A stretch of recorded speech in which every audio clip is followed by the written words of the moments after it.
السلام علیکم ورحمۃ اللہ وبرکاتہ۔ میرے پیارے بچوں، کیسے ہیں آپ؟ مجھے امید ہے کہ آپ ٹھیک ٹھاک ہوں گے انشاءاللہ باذن اللہ۔ چلیے اپنا سبق شروع کرتے ہیں اور دعا پڑھتے ہیں۔ نحمدہ و نصلی علی رسولہ الکریم، اما بعد فاعوذ باللہ من الشیطان الرجیم۔ بسم اللہ الرحمن الرحیم۔ رب اشرح لی صدری ویسر لی امری واحلل عقدۃ من لسانی یفقہوا قولی ربنا زدنا علما آمین۔ پیارے بچوں، ہم امہات المومنین کے بارے میں پڑھ رہے ہیں، مومنوں کی ماؤں کے بارے میں، اور یہ خواتین اللہ کی طرف سے ہمارے لیے علم کا ایک ذریعہ تھیں کہ رسول اللہ صلی اللہ علیہ وسلم گھر کے اندر اپنے خاندان کے ساتھ کیسے پیش آتے تھے۔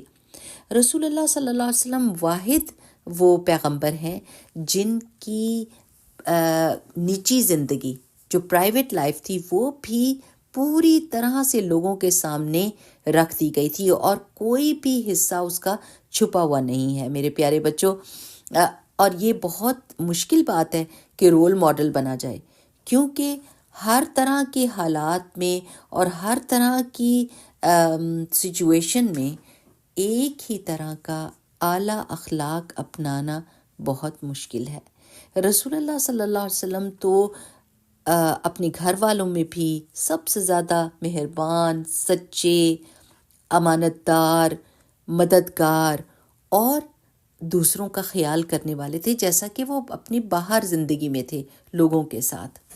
تو رسول اللہ صلی اللہ علیہ وسلم کی بیویوں نے ہی سارے لوگوں کو وہ روایات بتائیں کہ رسول اللہ صلی اللہ علیہ وسلم گھر میں ان کے ساتھ کیسے پیش آتے تھے، اور گھر میں اپنی عبادت کیسے کرتے تھے، لوگوں کے ساتھ معاملات کیسا کرتے تھے، کوئی مہمان آ جاتا تھا تو اس کے ساتھ کیسا سلوک کرتے تھے، اور کھانا کیسے کھاتے تھے، اپنے گھر والوں کی خدمت کیسے کرتے تھے، گھر میں جھاڑو لگا دیا کرتے تھے، ہانڈی میں چمچ چلا دیا کرتے تھے، کپڑے سی لیا کرتے تھے۔ تو یہ ساری باتیں ہمیں کہاں سے پتہ چلی؟ ظاہر صحابہ تو گھر کے اندر موجود نہیں تھے، امہات المومنین نے یہ سب باتیں ہم کو بتائی ہیں نا پیارے بچوں۔ اللہ سبحانہ و تعالیٰ کے ہم بہت زیادہ شکر گزار ہیں جس نے ہم کو اتنی زیادہ عقل مند، صابر اور دین میں سمجھ بوجھ رکھنے والی مائیں دیں۔ آج ہم پڑھیں گے ام المومنین حضرت صفیہ بنت حیی بن اخطب رضی اللہ عنہا کے بارے میں۔ یہ بنو نذیر قبیلے کے سردار کی بیٹی تھیں، اور یہ خیبر کی جنگ میں قید ہو کر آئیں۔ رسول اللہ صلی اللہ علیہ وسلم نے ان پر اسلام کو پیش کیا اور یہ مسلمان ہو گئیں، اور رسول اللہ صلی اللہ علیہ وسلم نے ان سے شادی کی۔ یہ 36 ہجری میں ان کی وفات ہوئی۔ اس کا مطلب ہے کہ یہ بھی رسول اللہ صلی اللہ علیہ وسلم کے فوت ہونے کے بعد کافی عرصے زندہ رہیں۔ پھر آتی ہیں ام المومنین حضرت میمونہ بنت حارث ہلالیہ رضی اللہ تعالی عنہا۔ یہ حضرت عباس کی بیوی کی بہن تھیں۔ انہوں نے 61 اور 62 ہجری میں وفات پائی، اور ان کو بھی بقیع میں دفن کیا گیا۔ اب ان 11 عورتوں پر سب کا اتفاق ہے کہ یہ امہات المومنین ہیں اور رسول اللہ صلی اللہ علیہ وسلم کی بیویاں ہیں، لیکن کچھ علماء کا اختلاف ہے حضرت ریحانہ بنت زید رضی اللہ عنہا کے بارے میں کہ وہ بھی آپ کی بیوی تھیں۔ حجۃ الوداع کے اوپر ان کی وفات ہوئی اور ان کو بھی بقیع میں دفن کیا گیا۔ ان عورتوں کے علاوہ رسول اللہ صلی اللہ علیہ وسلم کی ایک لونڈی ماریہ قبطیہ رضی اللہ تعالیٰ عنہا تھی، جن سے حضرت ابراہیم رضی اللہ عنہ پیدا ہوئے تھے۔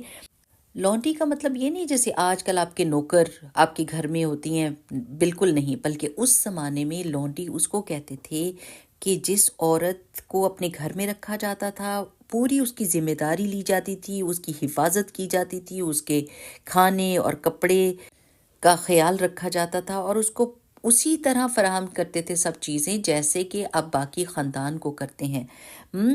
اور جو مالک ہوتا تھا اس کی یہ چوائس ہوتی تھی کہ یا تو وہ اس عورت سے شادی کر لے اور اس کو صرف اور صرف اپنے لیے رکھے، اور یا پھر اس کی شادی کسی اور سے کر دے، اس کی یہ چوائس ہوتی تھی۔ رسول اللہ صلی اللہ علیہ وسلم نے ماریہ قبطیہ کو اپنے پاس رکھا، اور ان کی وفات 15 ہجری میں ہوئی۔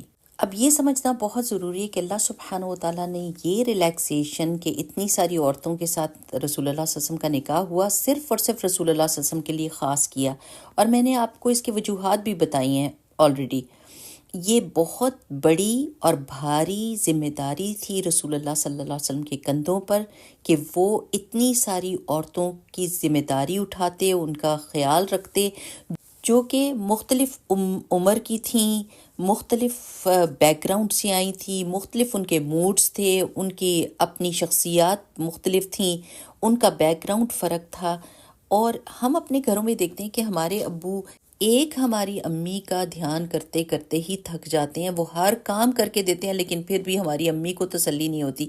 اس کا مطلب ہے کہ ایک بیوی کا ذمہ داری اٹھانا کتنی بھاری چیز ہے، اور یہاں پر ہم دیکھتے ہیں کہ رسول اللہ صلی اللہ علیہ وسلم کو کتنی زیادہ ذمہ داریاں اٹھانی پڑی، اگرچہ ان کی اور بہت ساری ذمہ داریاں تھیں، اس کے باوجود ان کو اتنے سارے گھروں کا خیال رکھنا تھا اپنے بہترین اخلاق اور بہترین عادات کے ساتھ۔ لہٰذا ہمیں اعتراض کرنے کی بجائے اپنے پیارے نبی صلی اللہ علیہ وسلم کی بھاری ذمہ داریوں کے بارے میں سوچنا چاہیے، اور سبحان اللہ انہوں نے ساری ذمہ داریوں کو نبھایا اور کامیاب ہوئے، کیونکہ ساری بیویاں رسول اللہ صلی اللہ علیہ وسلم سے مطمئن تھیں اور ان کی تعریف ہی کرتی رہیں جب تک کہ وہ زندہ رہیں، حتیٰ کہ رسول اللہ صلی اللہ علیہ وسلم کی وفات کے بعد بھی وہ ان کی تعریف کرتی رہیں جبکہ وہ کچھ بھی کہہ سکتی تھیں۔ دعا کریں پیارے بچوں، اللہم ارنا الحق حقا وارزقنا اتباعہ وارنا الباطل باطلا وارزقنا اجتنابہ، آمین۔ بارک اللہ فیکم، سبحانک اللہم وبحمدک، نشہد ان لا الہ الا انت، نستغفرک ونتوب الیک۔ السلام علیکم ورحمۃ اللہ وبرکاتہ۔